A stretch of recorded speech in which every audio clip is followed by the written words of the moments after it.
Hi friends, welcome to our YouTube channel. ఈరోజు వచ్చేసి మిగిలిపోయిన బనానాస్తో బనానా మిల్క్ షేక్ ఎలా చేయాలో చూపిస్తున్నాను. ఇది వచ్చేసి డీప్ ఫ్రీజ్లో పెట్టిన బనానాస్ అయితే నీట్గా అయితే కట్ చేసుకోవాలి.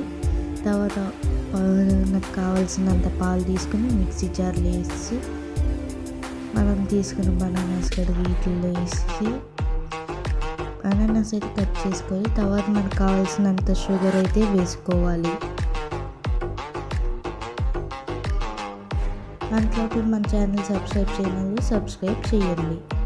షుగర్ వేసిన తర్వాత నేనైతే కోకో పౌడర్ వేస్తున్నాను. ఇది వచ్చేసి వేసుకోవచ్చు, ఉంటే వేసుకోవచ్చు, లేకపోతే లేదు. తర్వాత మూత పెట్టేసి నేను వచ్చేసి మిక్సీ అయితే చేస్తున్నాను. మిక్సింగ్ అయిన తర్వాత నేను వచ్చేసి నీట్గా అయితే గ్లాసులోకి అయితే వేసుకున్నాను. మొత్తం చాక్లెట్ మిల్క్ షేక్లో కనిపిస్తుంది, కానీ ప్యూర్ బనానా మిల్క్ షేక్. చేసిన కోకో పౌడర్ వేసినా వేయకపోయినా ఒకే టేస్ట్ అయితే వస్తుంది అన్నమాట.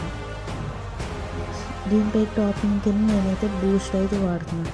ఇంట్లో ఉన్న వస్తువులతో చేయాలని చెప్పేసి నేనైతే బూస్ట్ అయితే వేస్తున్నాను.